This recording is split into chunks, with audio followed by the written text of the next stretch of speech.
Hello and welcome to Mental Health Matters. I'm Dr. Audrey Tang. And I'm Judith Crozier. And this is the show where we talk about all things mental health and well-being. But we don't have hot takes. We don't have 5 things you can do to make yourself feel. We have expert practitioner-led conversation. And today we are talking about rudeness and incivility. Oh, now this topic. Do you think people are getting ruder? Oh my goodness, yes. Yeah. Definitely. Yeah. And it's not just online, in real life as well. And sometimes I think it's time, so people are blunt and that can come across as rude. Yes. But actually, I just think that people just don't care as much about manners, really. And I think it's little things, and I've just realised it myself, and at least my phone is put down this way, but I try to put my phone away, certainly when I'm having dinner or something like that, because otherwise you're halfway through having a conversation and somehow habitually you're there scrolling and playing with it. And there's no reason for that, because the person you're with is so much more interesting than anything that could be going on there, because whatever's going on there, you'll find out about. And if it's that important, you will have already known about it. Well, that's true, but that isn't you being rude, but the perception could be that it is.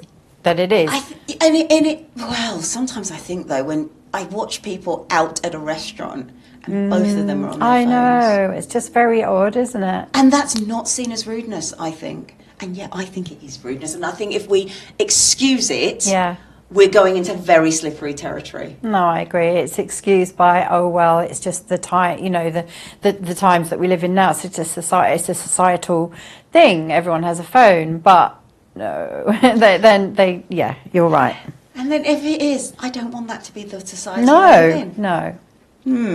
Well, we will unpack this, because we have got joining us again is author John O'Brien. He is the author of Rudeness Rehab, and we had such a great conversation about rudeness and incivility, and we are going to talk more about this topic. Let's welcome him to the show all the way from New York.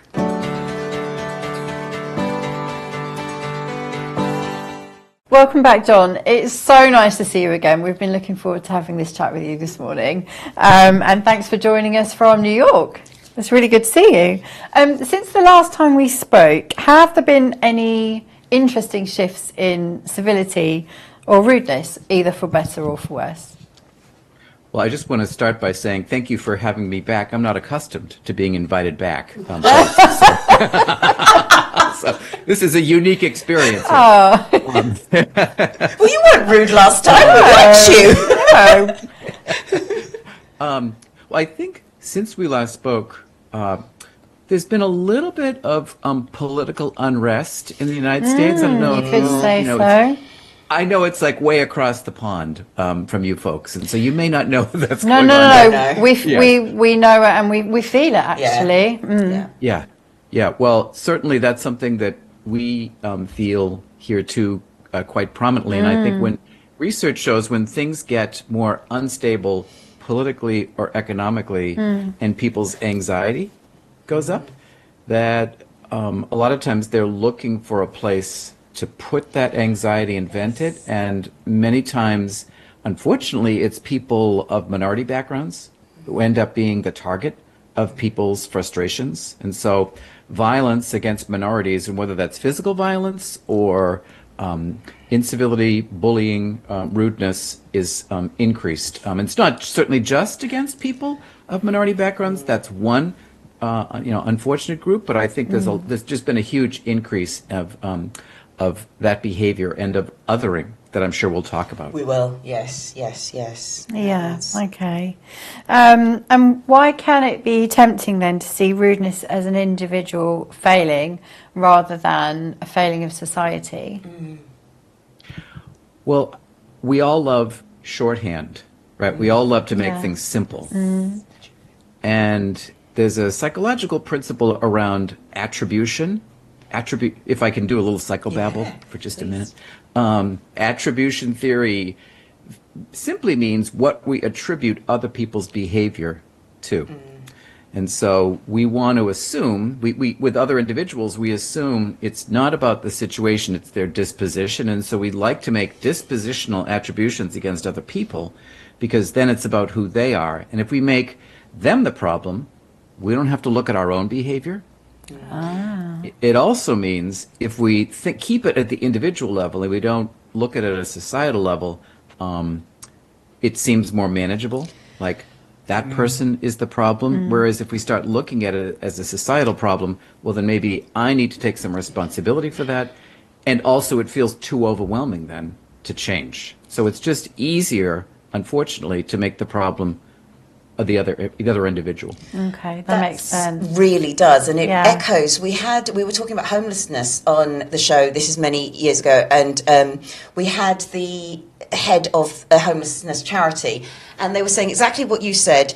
It's very easy to see someone drinking on the streets and go, oh, what problems have they got? It must be their issue. But actually what we don't realise is the business of being homeless is absolutely horrific, that A, you may need to take a drink to be able to cope with some of that, and B, you are in this person's living room. And if you don't get commented on when you're having a drink in your living room, why on earth are we commenting on it? And if we don't like that, society needs to shift, not that individual. That's and a very good point. You really do make an excellent point with attribution theory in there. So with regards to that, John, what does everyday incivility, just that knocking into someone in the street or something like that, the little things, what does that say about how connected or maybe disconnected we're getting from each other these days? Well, I think that there's a great deal of disconnection that people are experiencing, a great deal of othering, kind of us versus them, which we may get into a little bit later. And certainly in the United States, we're seeing it. It's, I think, being fed by people, we may have talked about this last time, people who are labeled as conflict entrepreneurs. Well, I didn't come up with this term. Peter Coleman came up with this term, but I think it's a wonderful one because these are people who build their reputation on othering and on getting people so outraged about those other people that they want to be on that person's team. Interesting, I'm in Portland, Maine, and there's been a lot of immigration, step up in immigration enforcement in ways that have been quite aggressive. But one of the things that the Homeland, I think it was a person in charge of this from Homeland Security, she said, we're coming to Maine to get 1,500 targets. Wow. Not people, targets. And so people talk in labels and generalities and speak ill of, and it's basically depersonalizing individuals into just objects. And I think certainly, it's social media and technological communication makes it easy to be uncivil because you're behind a computer screen. Yes. And you're simply writing to words or to social media, and you don't have to stand face to face with an individual. Yeah. Just on that point about targets, and this sort of links to my question about how a small behaviour can ripple out into the wider culture. You must have been practicing psychology, certainly in the UK, when they suddenly went, we don't call them subjects anymore, we call them participants. We call people we're researching participants, not subjects. We have to personalise it. And that was a big deal when I was training. And so just on something like that small change of phrase to make it a little bit more personal, a little bit more compassionate, how can a small act of rudeness, on the other hand, then suddenly ripple out into wider culture? Well, it absolutely does. And I think the size of the ripple depends upon the individual making the ripple. Yes. That when you have, certainly in the work that I've done in terms of researching this and in talking to people, that the person who is the unfortunate target of rude behavior is impacted, but people witnessing that, these aren't necessarily even people that know, they're not related to the person, but research shows in a customer service situation, if a bank teller is rude to a customer, even people witnessing that are turned off, and that can stay with them for the rest of the day. So I think in those instances, the ripples are smaller. We also have sometimes people who are more visible They may be national figures. They may be politicians. They may be, business leaders, and more people are following their behavior, and their acts of rudeness make, I wouldn't say ripples, I would say tsunamis Yes. of rudeness that then have a much more powerful effect. That's something really important to think about. It is who is doing the Yeah. behaviour as to Yes. how much that impact is.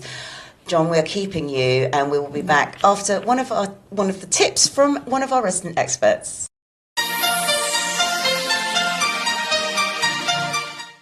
Yeah, so not letting one bad experience derail you and carry on throughout your life is such, an important thing, because we take the person with us wherever we go. So my top tip is always to get support, to have support around you so that you can be really strong and robust when you go into the next place. The next tip would be we've talked a lot about perspective, to get some perspective around where you're going into and how you want that to be. Really make sure that you have non-negotiables, that you're not going to put up with certain behaviour, you're going to look after yourself, you're going to advocate for yourself, anything that's really important for you. And then the third thing would be to really enjoy. Whenever you're in your new place of work and something goes well, record that in your memory or write it down so that you recognise that you're in somewhere now that you feel safe, that you're actually enjoying. Welcome back to Mental Health Matters. We are talking with John O'Brien. He's a psychologist and the author of Rudeness Rehab. It was such a brilliant conversation that we had with him when he was on the show previously. We have invited him back to talk more about rudeness and incivility and are we getting worse? And it's lovely to have had that gap. So do go and look at his previous show because I think things have changed and society's changed quite a lot. Now, I watched a great interview with you that you did in California, and you described social media as a rehearsal space for rudeness. Now, Yes. Would you mind elaborating on that, please? Because I think this was lovely. And do you think the algorithm of social media then rewards rudeness more than civility? Well, people get on social media as a way to connect, but I think it often ends up being more of a way that people disconnect from certain friends or certain connections. That there's more of it creates more of a divide as opposed to connection. And people post on social media thinking that they are going to change minds by providing information, by sharing what they've heard. But unfortunately, there's this other psychological principle lurking there called the confirmation bias, which is where people pay attention to information that reinforces what they believe, and they're going to discount any information that doesn't support that. So you have that principle operating, and then people go in thinking that, okay, maybe I won't change minds, but I'm going to be able to release my frustrations. Yeah. But what in fact happens is they're rehearsing the frustrations. The more we focus on information, the stronger the neural connections in our brain get. The more emotion gets activated, the more that gets stamped into our brain. So it makes it more easily stored and more easily recalled, and it really intensifies the impact of that.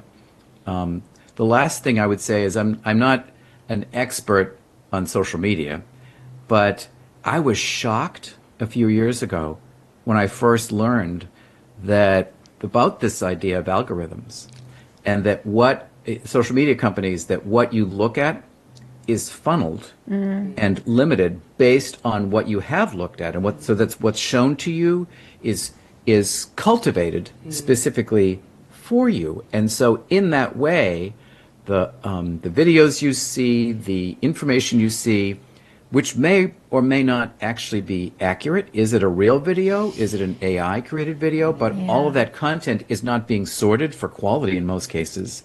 And so it's just really amping up the rudeness.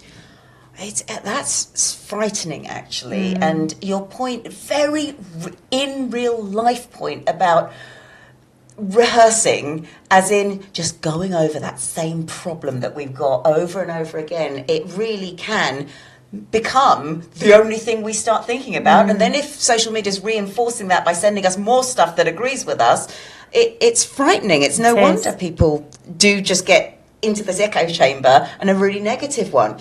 So we talked about otherness, and you, in this interview, you also talked about how we tend to other others to feel better about ourselves. I'm in the in group, you're in the out group.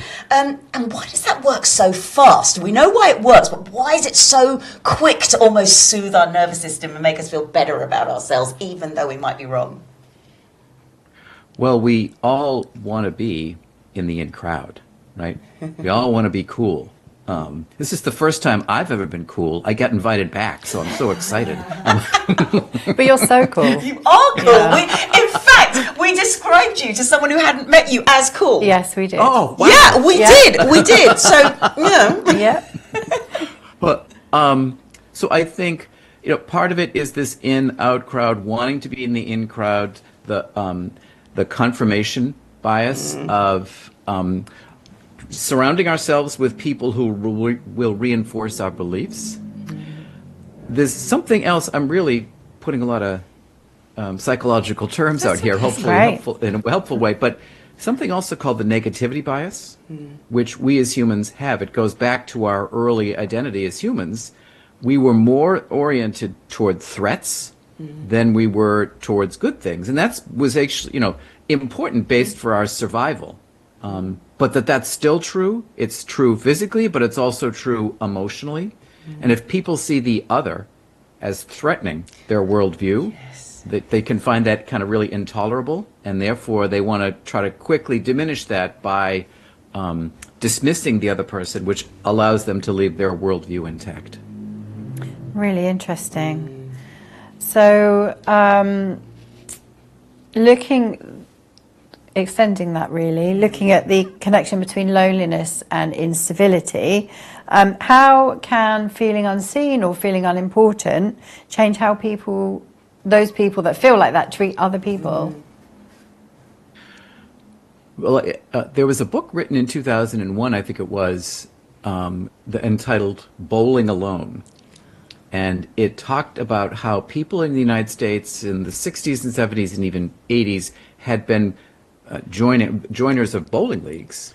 Okay. But really there was this sense of community. There was time that people had to be in community, in whether it was religious institutions or social institutions, bowling leagues, and that over time that social fabric had been disintegrating as people were required to work more hours and had more distractions. And so I think that's all still true. About 62% of Americans say they're really concerned about our societal division, and a little over half report chronic loneliness. And it's not just a problem here in the United States. I did a little snooping in preparation for our time together, and it's seen as a public health issue in the United Kingdom. It's been identified in that way. So when people are lonely, when they feel depressed or frustrated or irritated because they feel as if they're being excluded, that frustration and anger then leads to a great deal of rudeness and incivility, sometimes maybe even as a way to try to connect. Which leads on to my next question then. Can rudeness sometimes be somebody trying to make a connection with somebody else? Even if it's destructive? Yeah, well, that's such a fascinating idea, isn't it? Because it's like a Scooby-Doo moment. Did you think that being negative or rude to someone is somehow going to lead to a connection? Yes. Right? You don't think of that, but I think there's the old adage: negative attention is better than no attention at all. And so sometimes it's what's been reinforced. It's the only way people have learned how to connect. It's when kids are in school and they act up because that's what gets the teacher's attention, or that's what gets people's attention. They've not been getting it for positive things in their home lives. So I think it becomes this reinforcing pattern. So interesting. It's really sad, isn't it? Really? Yeah. Because it does mean that I think we're in a society that many people are feeling lonely or Very. unseen or unheard, and actually, if we carry on this way, it's just going to get worse. We are keeping you, John, so we are going to now go on to things that we can do about this, but I think it is important to unpack the many dimensions that go into incivility, because otherwise, if we just focus on one only, people are rude because they're stressed or whatever that might be, we don't, not that we're going to solve the bigger problem, but it's hard to address what the actual issues are and find the right sorts of solutions. We'll be back after one of our tips from our resident experts.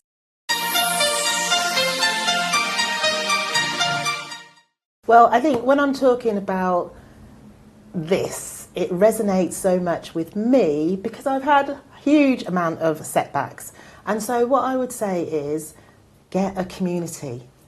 You know, get people who really support you and who you can talk to about this kind of thing. We've talked about lapses, we've talked about, you know, getting things in perspective. And if you've got a community, and that community could be online, it could be friends that you meet for coffee, it could even be, and I know this sounds strange, a book that has tips in there that really supports you. So get a community around you who you can openly share with these things that are actually going on. And when you're in that community, like we've just been talking, you just recognise this is the human condition. You know, I'm not a bad person because I set this goal and I didn't make it.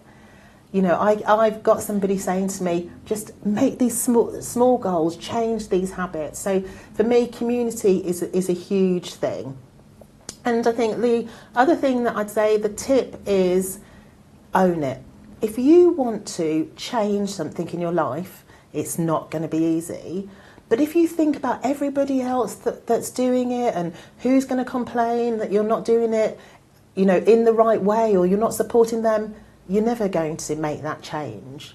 So if you want to make a change, own it. You deserve it. And enjoy what the result is. Welcome back to Mental Health Matters, where we're having a really interesting conversation with John O'Brien about rudeness and civility, and how it affects us in society, etc. Really, really interesting conversation. So looking at what we can do, how can we interrupt rudeness without escalating it? How do we address it? Well, I'm glad we're getting to the hopeful place. Yes, we've got to end on a high note. Well, two things I would suggest. One is the skill of active listening. I think listening has become a lost art. Yes, I agree. In society, when one person's talking, the other person is thinking about what they're going to say, and especially in situations when someone's being rude and we get activated, we can immediately be thinking more about what's the thing I'm going to respond with to kind of get them back. And active listening instead invites us to stop, and instead of putting in our information, we simply do things to encourage the other person to continue to talk. So when someone has said something rude, to say, what do you mean? Or how so? Or say more. You're holding up a mirror, and it allows then the other person to think about what they've said, and they're being asked to rephrase or expand on what they've said. And sometimes doing that, they then reflect on what they've said, or they say more, and you realize it wasn't their intent to be rude. Okay, interesting. But if they double down on the rudeness, which sometimes they will, Yes. then at the very least it's giving you more of an opportunity to hear about what they're saying, but then importantly think about how you're going to respond, and giving you a little bit more of a pause to choose. Yes. Okay. So that's one thing. The other thing I would suggest, and I have often done this in customer service situations when I'm getting really frustrated, and I feel as if I'm being treated rudely, I'll say, I wonder if we could start this conversation again. This isn't going well. How about we try this again? Or let's hit the reset button. Or if someone's being aggressive, I will say to them, you know, I'm not frustrated with you. I'm just simply wanting to get this problem. But I know you don't make the rules, but I'd like it if we could try to work together on this. Sometimes stepping out of the content of the conversation and reflecting on the process can help to diffuse things. Yeah. Oh, great advice. Definitely. And I have done the customer service one. I just use I'm not shouting at you, I'm shouting around you. And I realise it's not your problem, you know, but it's landed on your desk. I've landed on your desk. So we need to fix this.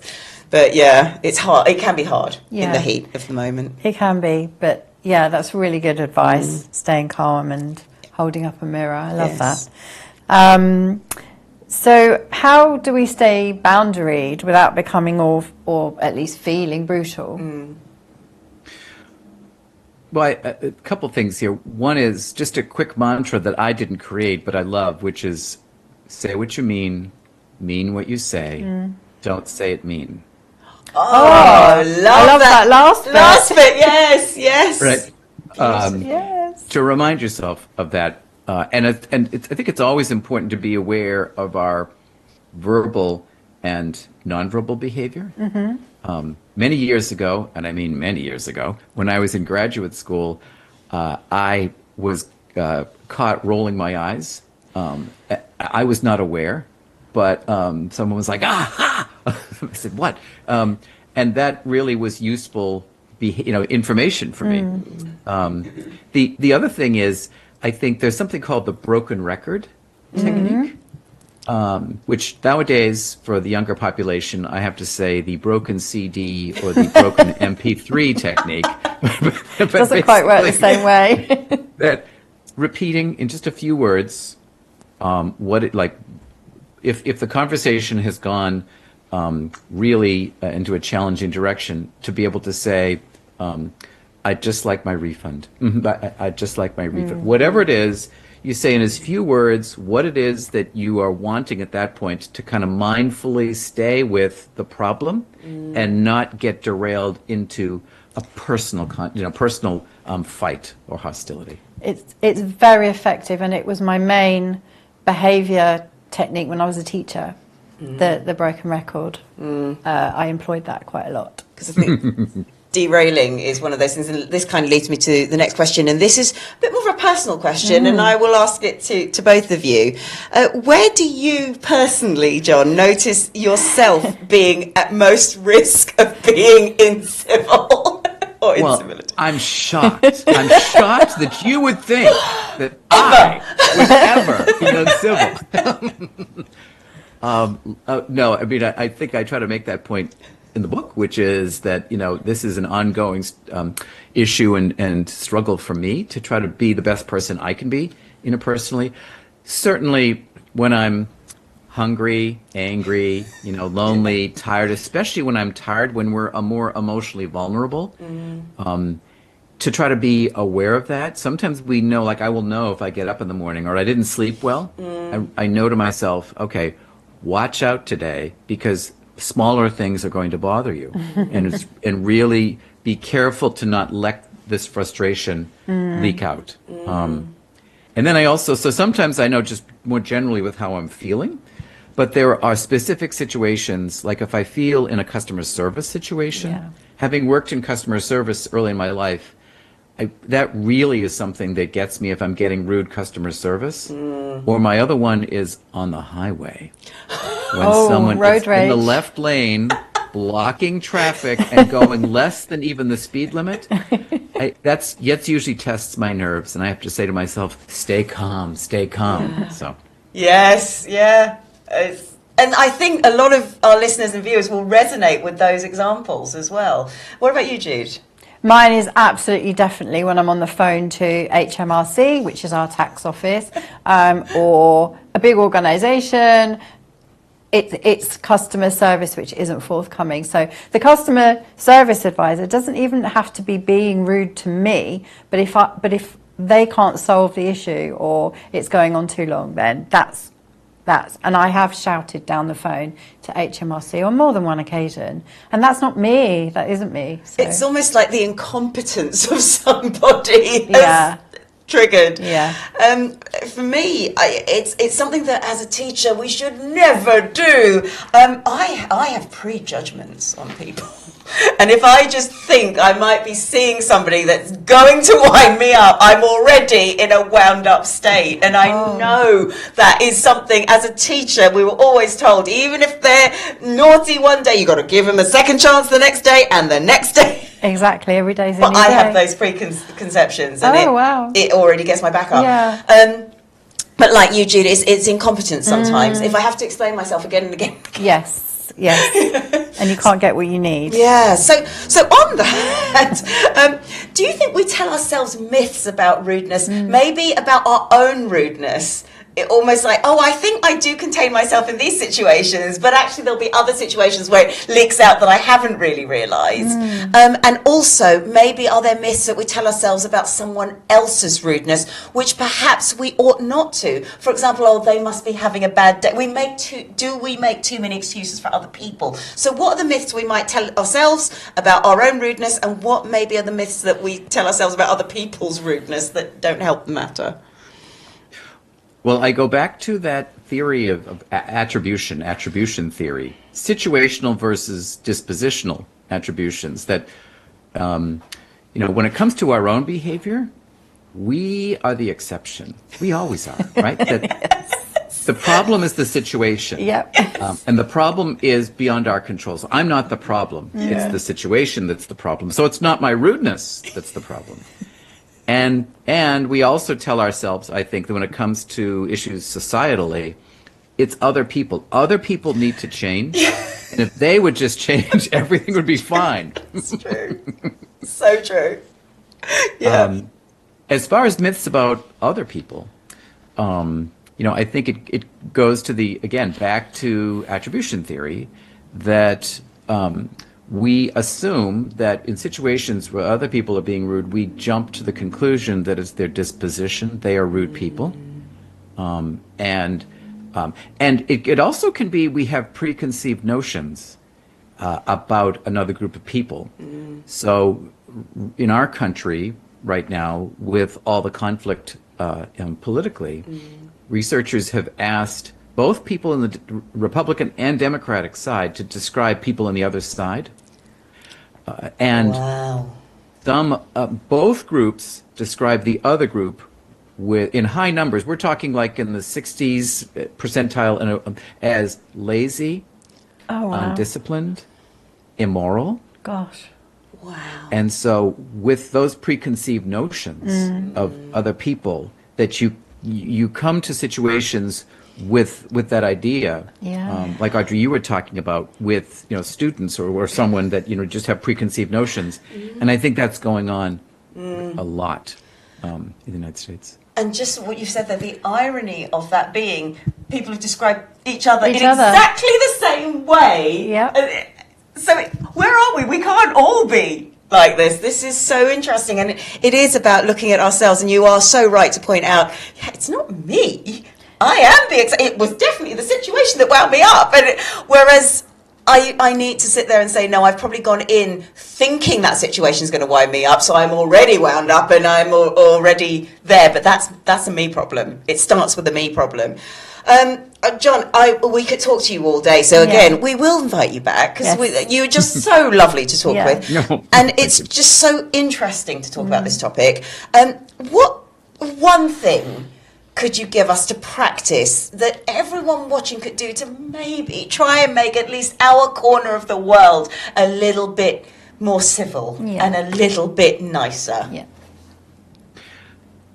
I would encourage people to check out the work of Andrew Huberman and Huberman Labs. And he does is a stress management researcher, but he talks about something called the physiological sigh. This is a breathing technique that's actually naturally, biologically in mammals. It's a reflex that mammals use to recenter themselves when they're out of breath or something. But it's something that we can do with intention to help calm ourselves, because our lungs are always with us. So I'm sure that you and your listeners are familiar with like yoga breathing or abdominal breathing, where when you're breathing, don't just take a deep breath in your chest, but you try to fill your lungs. But with the physiological sigh, it's a little bit different, where you breathe in through your nose and then you fill your lungs, but then you take a final sniff to almost overfill your lungs, and then a long exhale. And I'll demonstrate. It goes like this.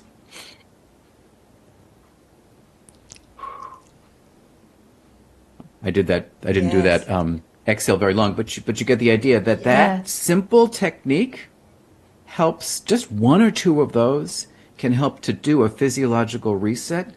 And when we're in situations where we can see we're getting into a battle with someone, or we're already in the middle of it, you can do that without being as obvious as I was, to help to settle yourself physically.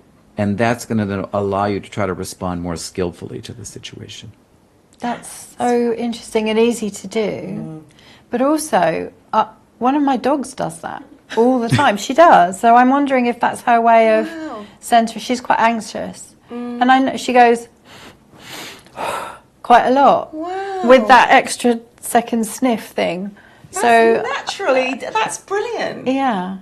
And it's, you use the word respond, actually, because doing that breath, it means we are responding, which means choice and intention rather than reacting, which would be our immediate whatever that is. Oh my goodness. As always, John, it's been such a pleasure. Yeah. We would love to chat with you again, and we are so grateful to you for joining us so early in the morning as well. So thank you. Sorry, I know it's Jude's question. Where can we learn more about you, buy your book, and so on? So you can see information about my work as a speaker and a coach at activatesuccess.org. You can find information about my current book and plans for a future book at rudenessrehab.com.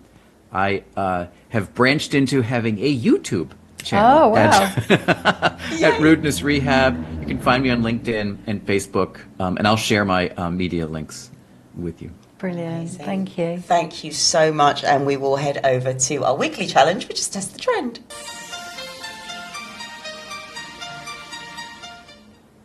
Here's this week's challenge for Test the Trend.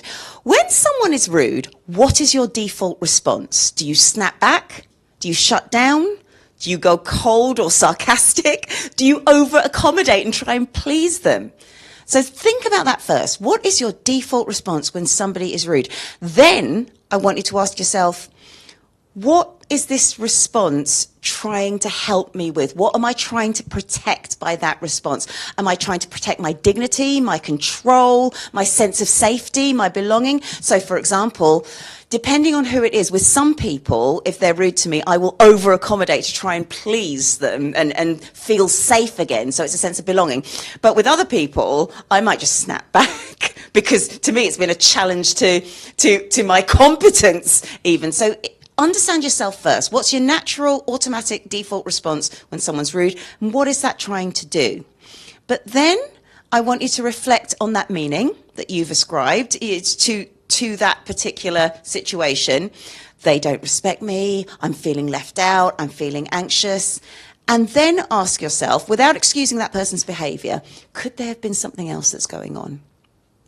Could their response to me that then triggered all of those other things in me have been driven by something else? I'm not saying excuse their behavior, but by thinking about that and thinking about what your own default response is and what your meaning is that you've ascribed to it, you can then ask yourself the next question, which is, if this situation happened again, is there an alternative response that I could choose?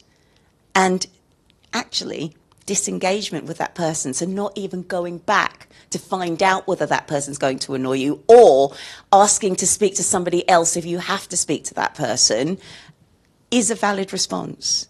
There are ways of intentionally choosing civility, but the key thing to remember here is civility is intentional, and it is something we have control over.